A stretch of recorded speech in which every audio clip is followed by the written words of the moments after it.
धर्मपालो नरपति सतु सम्राट भिक्ष सश्रवा साक्षान् महाभागवतो राजर्षिर्हयमेधयात् श्रुतश्रमायुतो दीनो नेवास्म्यक् चापम् अर्हति. Swami Krishi continues to glorify Maharaj Parikshit. What he says is Dharmapala. He is the protector of the religion. Then he is the Narapati, the king. He is the protector of everyone.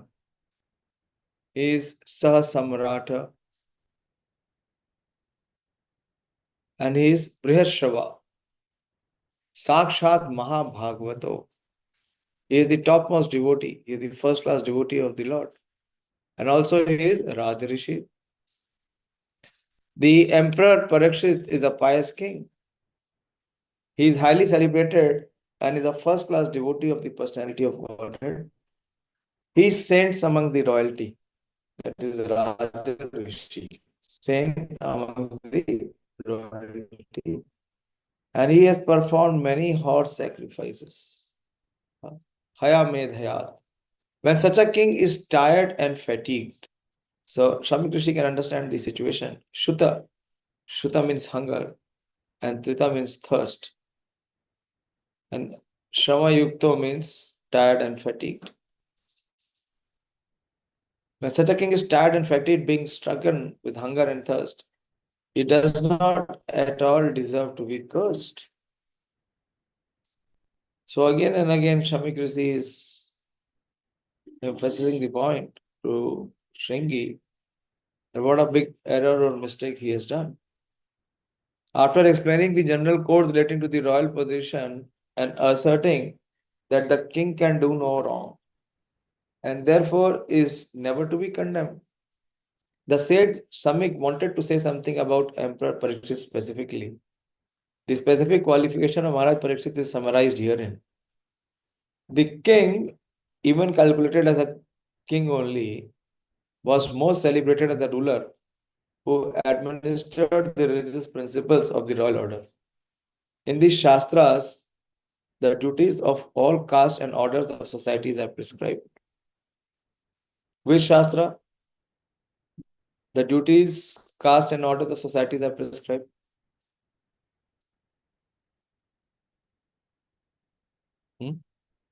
Prabhupada is mentioning here. Yes, Purushottam? बोलिए. प्रभु जी इन Bhagavad Gita Where? Where? Where in Bhagavad Gita? चातुर् चातुर्वर्णम मया सृष्टम गुण कर्म विभागसा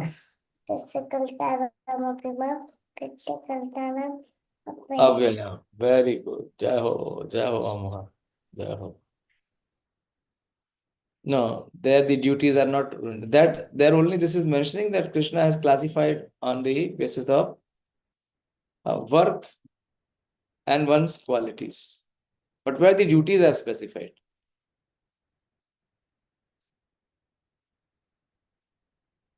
There Krishna is saying that I have classified the society according to works and according to qualities. Chaturvarna Maya Tishtam Guna Karma Vibhaga. So there is only a division. But what are the duties of each of them? Where are they specified?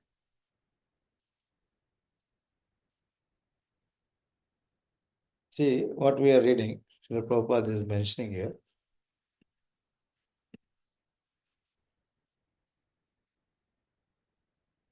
In the Shastras, the duties of all castes and orders of society are prescribed. Where are the duties prescribed?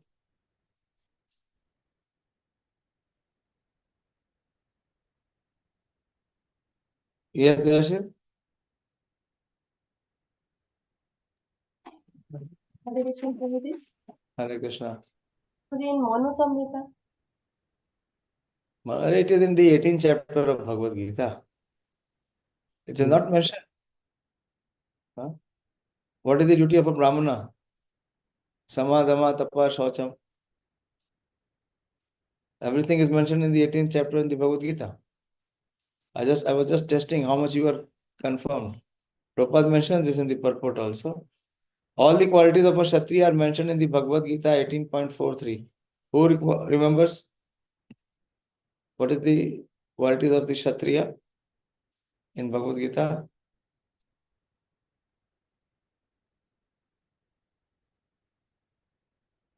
What are the qualities? 18.43.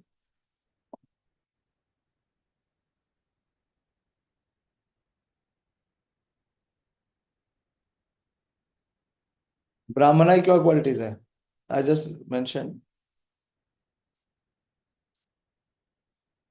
If one aspires to be a Brahmana, then he must know what are the qualities of Brahmana and he must possess them. Shama, Dama, Tapa, Shocham.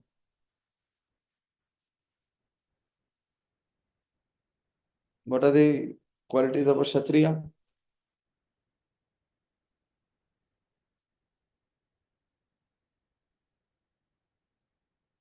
Yes, Dashil Prabhu.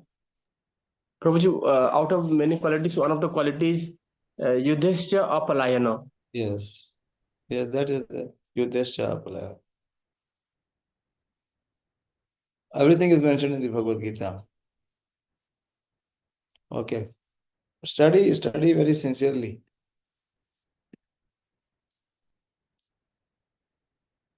All these qualities in the Kshatriyas mentioned in the Bhagavad Gita, Shauryam Tejo Dhitir Daksham Yuddhe Cha Palayanam Danam Ishvara Bhavasya Shatram Karma Swabhavaja. These are the qualities of a Kshatriya. And all of these were present in Maharaj Parikshit. All present in the person of the emperor. He was a great devotee of the Lord and a self-reliant soul. Cursing such a king when he was tired and fatigued with hunger and thirst was not at all proper. Shamik Rishi thus admitted from all sides that Maharaj Parikshit was cursed most unjustly. Although all the Brahmanas were aloof from the incident, still by the childish act of a Brahmana boy, the whole world situation was changed. Thus Rishi Shamik, a Brahmana, took responsibility for all deterioration of the good orders of the world. Very important principle. Such an important principle Srimad Bhagavatam is bringing forth. Prabhupada says, although all the Brahmanas were aloof from the incident, still by the childish action of the Brahmana boy, the whole world situation was changed, and thus Shamik Rishi, a Brahmana, took responsibility for all deterioration of good orders of the world. So whatever his son performed, whatever act of injustice son performed, who is taking the liability? The father Shamik Rishi is taking the liability. So it is very imperative for all of us that if we want to be known as devotees of ISKCON or followers of Srila Prabhupada and Guru Maharaj, then if we do anything wrong, or if we do not follow the principles or the standards, then how much we embarrass our spiritual masters. Here Shamik Rishi is taking full responsibility of what Shringi did. The father is responsible for the irresponsible behavior of the son. The spiritual master is responsible for the irresponsible behavior of a disciple.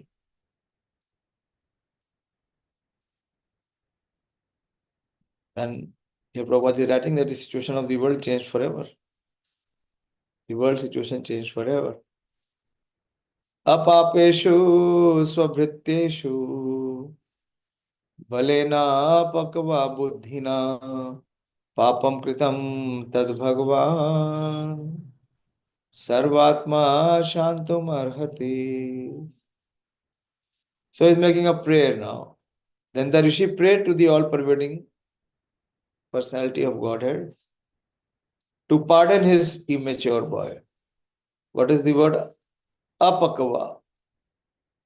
Apakva means immature. That which has not been fully mature. How he is a Pakwa? Buddhina, by the intelligence. The Rishi prayed to the all-pervading personality of Godhead to pardon his immature boy who had no intelligence and who committed the great sin of cursing a person who was completely free from all sins, who was subordinate and who deserved to be protected.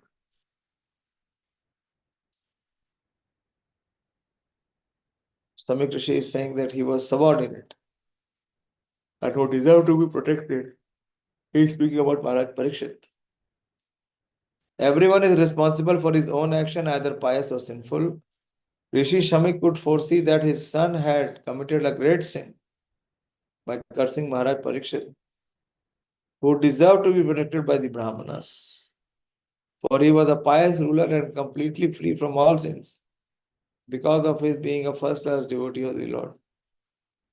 When an offense is done unto the devotee of the Lord, it is very difficult to overcome the reaction. The Brahmanas, being at the head of the social order, are meant to give protection to their subordinates and not to curse them. There are occasions when a Brahmana may furiously curse a subordinate Kshatriya or Vaishya, etc. But in the case of Maharaj Parikshit, there were no ground, as already explained. The foolish boy had done it out of sheer vanity in being a Brahmana's son. And thus he became liable to be punished by the law of the God. The Lord never forgives a person who condemns his pure devotee. Very important. Therefore, by cursing the king, the foolish Shringi had committed not only a sin, but the greatest offense. Therefore, the Rishi could see that only the Supreme Personality of Godhead would save his boy from his sinful act.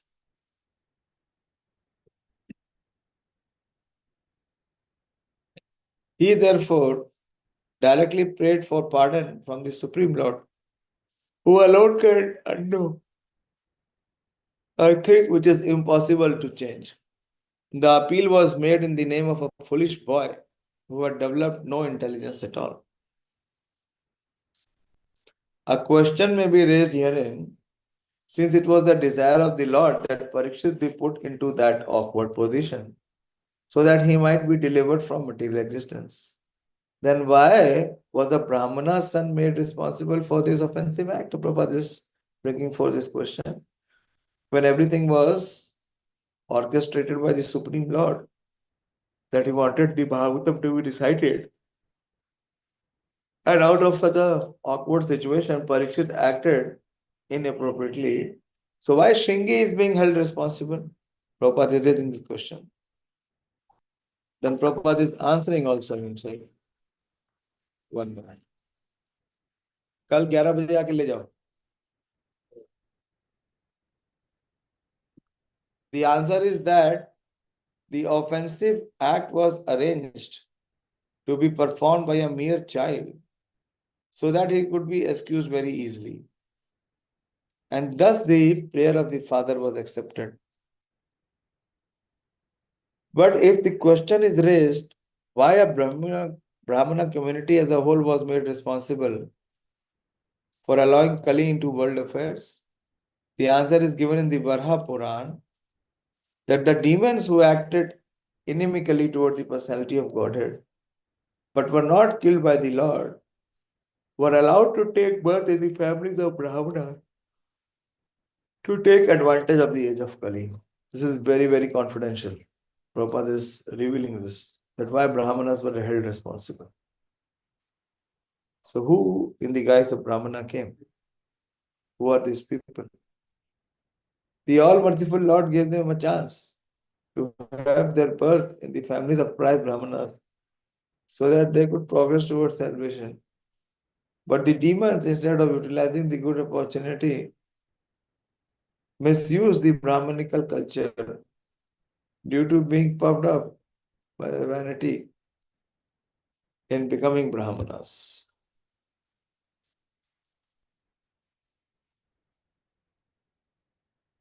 The typical example is the son of Shamik Rishi, and all the foolish sons of Brahmanas are warned hereby not to become as foolish as Shringi, and to be always on guard against the demonic quality which they had in their previous births.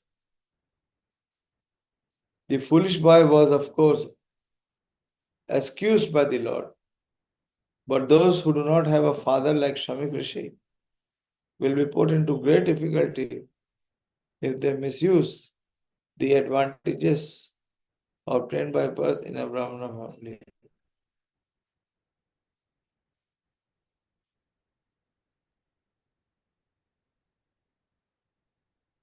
Very, very famous verse. This verse talks about the depth of devotion and gratitude in the heart of Maharaj Parikshit. How he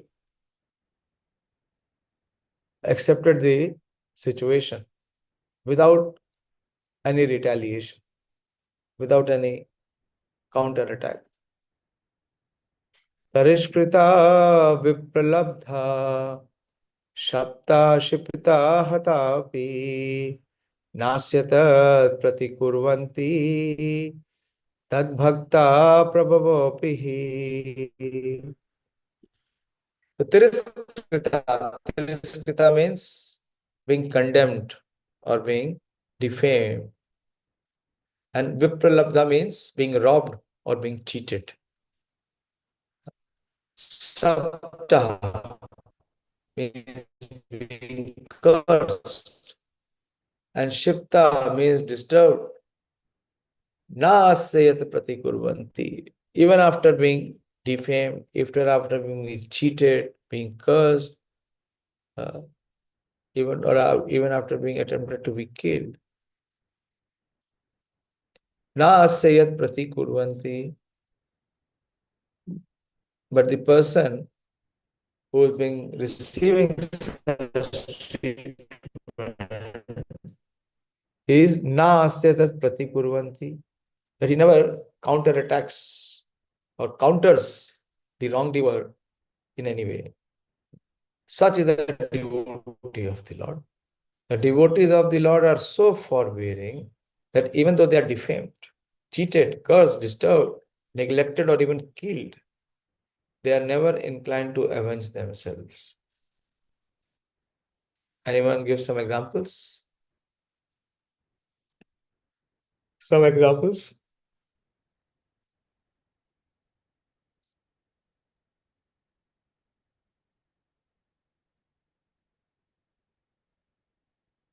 Are you with me or not? Yes, Sonika? Hare Krishna Prabhuji. Prabhuji, example is Prahlad Maharaj. Yes, very good. Prahlad Maharaj. Everything, whatever is being mentioned, everything happened with him.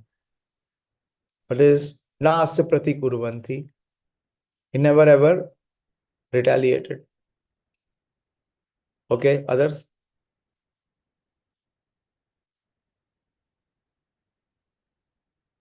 Yes, Pranav Prabhu? Hare Krishna Prabhu ji Haridas Thakur Yes, Haridas Thakur. Any other recent example?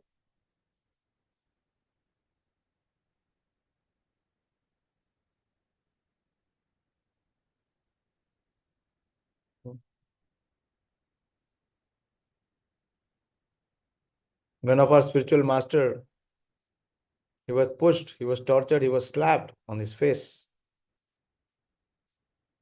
by a fellow god brother. But he never went and shared or spoke to anyone. He just forgave and forgot. One more. Hare Krishna.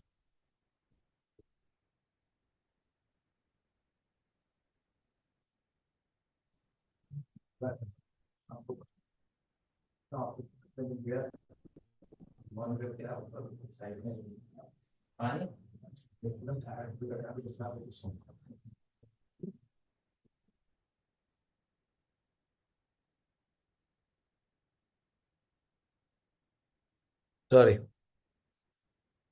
So that is what it means to be a devotee of the Lord. That is the level of forbearance, the absorbing capacity. That is what is exhibited by Maharaj Parikshit here.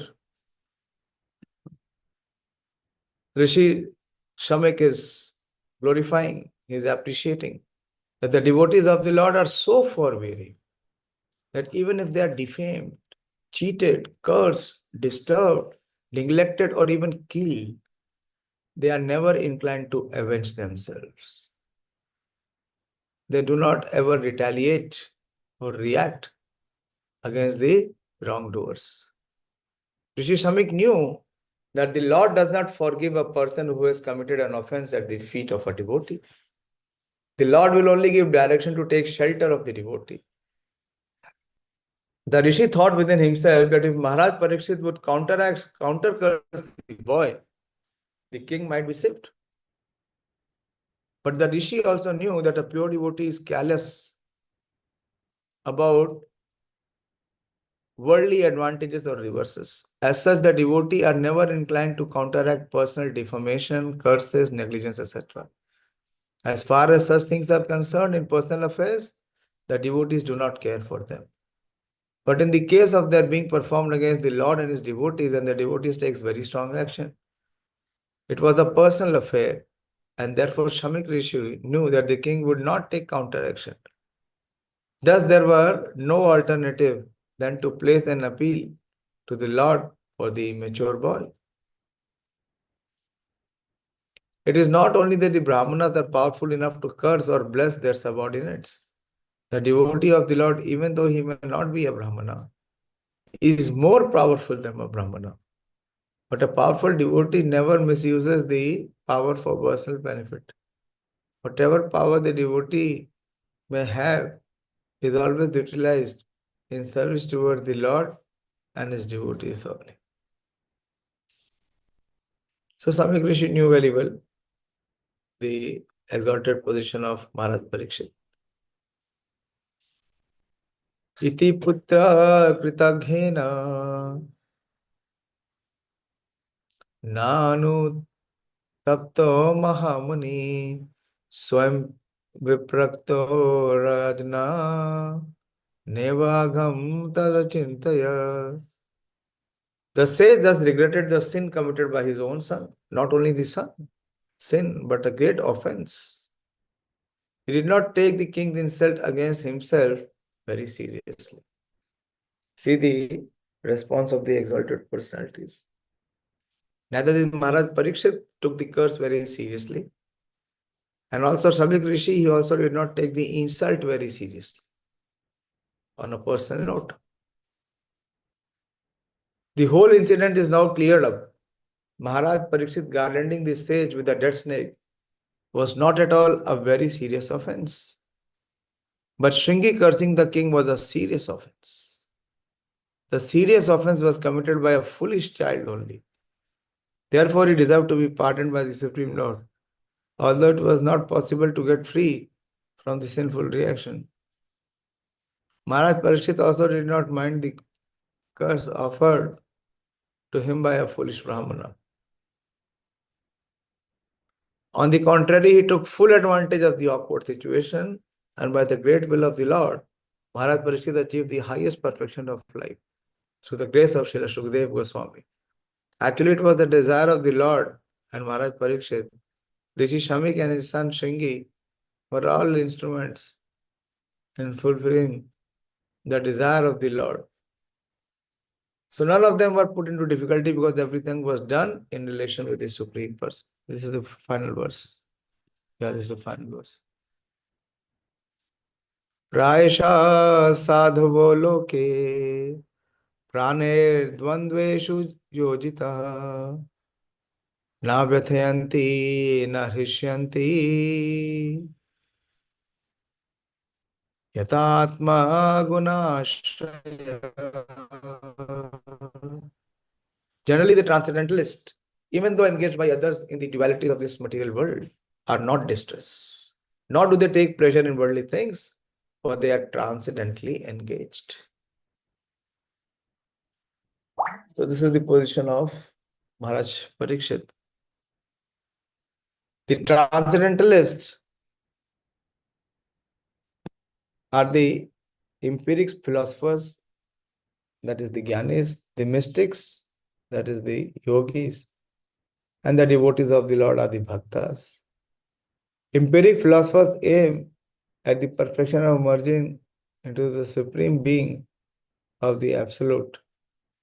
Mystics aim at perceiving the all-pervading super soul. And the devotees of the Lord are engaged in the transcendental, loving service of the personality of Godhead. Since Brahman, Paramatma, and Bhagwan are different phases of same transcendence, all these transcendentalists are beyond the three modes of material nature. Material distresses and happinesses are products of the three modes, and therefore the causes of such material distress and happiness have nothing to do with the transcendentalists. The king was the devotee and the rishi was the mystic. Therefore, both of them were unattached to the accidental incident created by the supreme will. The playful child was an instrument in fulfilling the Lord's will. Thus ends the Bhaktivedanta purport to the first canto, 18th chapter of Srimad Bhagavatam, entitled Maharaj Parikshit, cursed by a Brahmana boy. Hare Krishna. So this chapter gets concluded. The Samik Rishi is feeling so much regret in his heart for the act performed by his immature son, Shringi. Hare Krishna. So I'm stopping. Who will present this chapter? Who is scheduled to present? Who has not presented? Acha Sonika, this is yours. When you will be able to present? Prabhuji, on Sunday, Prabhuji, I will be able. Sunday. Okay, you need 3-4 days. How is your health? You didn't give me an update today. A little bit better, Prabhuji. You take proper treatment, steam, hot water, and rest. And diet is also important. When you are taking medicine will only work if you are having proper diet. Yes, Prabhuji, I'm taking, Prabhuji. Okay. And how are you, Ramya? She's there with I'm you? feeling better, Prabhuji. Okay. Yeah. Fever is Hare over? Krishna. Yes. Today I have no fever, Prabhuji. Very good. Good. Good. So any discussion? Yesterday also we didn't have any discussion. Try to feel what Shamik Rishi is feeling.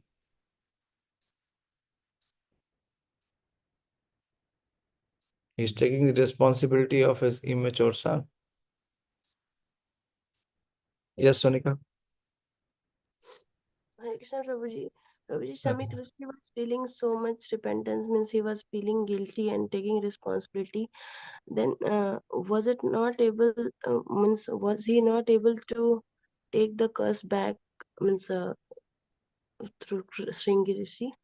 The curse was only could be taken back through the counter curse by Parikshit Maharaj. And which he was very sure that being an Mahabhagavata, Nardeva, Maharaj Parikshit is not going to react. And thus he was even more worried for his son committing such a grave offense at the lotus feet of such an exalted devotee.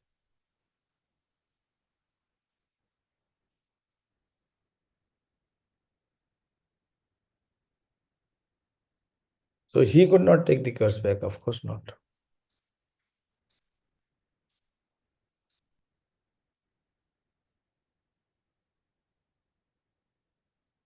Hare Krishna. Okay, so I am also very tired. So we'll end here. Please try to take rest early, take sufficient rest, so that in the morning hours you can chant with attention, chant with full attempt. Srimad Bhagavatam ki jai, Srila Prabhupada ki jai, all glories to the assembled devotees. Hare Krishna.